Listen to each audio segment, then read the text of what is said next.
Oi pessoal, tudo bem? Meu nome é professor Pedro Ivo, sou professor do mestrado em Economia Empresarial da Cândido Mendes, professor adjunto da UERJ, fui professor da UF, tenho passagem pela Federal Fluminense, tenho passagem pela UFRJ, então assim, tenho já uma experiência de 10 anos lecionando economia, mas o assunto não tem muito a ver com apenas a área de docência.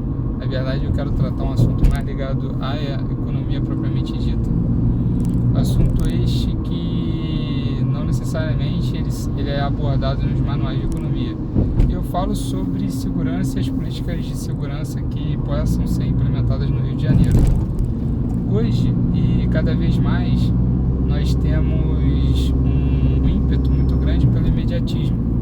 Então, saídas fáceis e que gerem impacto no curto prazo geralmente são preferíveis a saídas mais sustentáveis, mas que tenham um resultado inicial menor, mas digamos tenha uma trajetória mais sustentável, uma trajetória que vise de fato promover uma diferença sistemática, que a gente chama de uma quebra estrutural. Quando a gente fala dos níveis de violência no Rio de Janeiro, a gente percebeu que a política da UPP, de fato, para alguns bairros, promoveu essa quebra. Então, se a gente pegar os índices de segurança e principalmente outros índices associados a essa política pública de segurança, que às vezes a gente deixa escapar, como a própria sensação de segurança, que é algo importante, que a gente não consegue capturar meramente no índice de mortalidade, no índice de 10 mil assassinatos por 1 milhão de assassinatos por 10 mil habitantes, ou índices de furto, roubo. E eles são mais transferíveis, por exemplo, como o preço do imóvel, o preço do aluguel. Acredito-se que quando você fala de segurança, a segurança é um ativo muito local. Então dificilmente você consegue transferir segurança para outras localidades. E por isso o preço da segurança ele está sim associado, o valor da segurança está associado ao valor do imóvel. Então você teve grandes bairros no Rio de Janeiro que sofreram um surto de valorização com a política da UPP. Eu não vou dar exemplos porque não cabe a mim nesse momento agora fazer esse tipo de análise.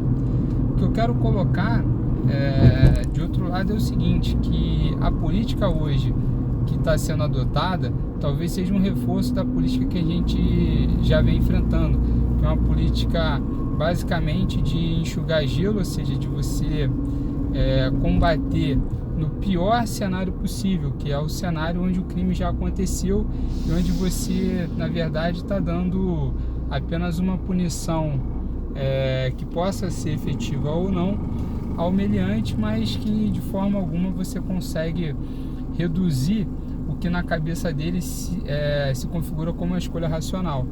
Então o cara, quando ele decide entrar para o mundo do crime, geralmente ele está fazendo uma escolha, e bobos são os que pensam que essa escolha ela não passa por uma racionalidade econômica ou não passa por um processo de tomada de decisão acurado.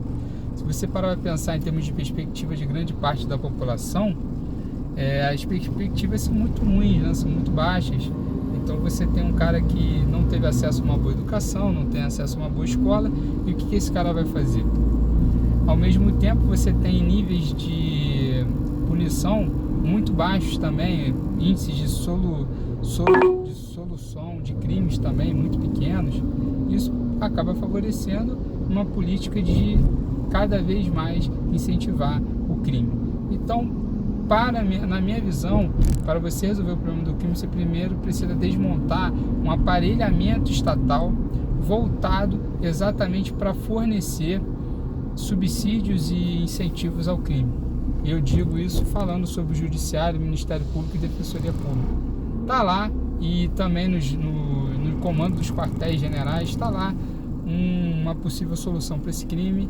Eu volto a falar desse assunto amanhã. Um abraço.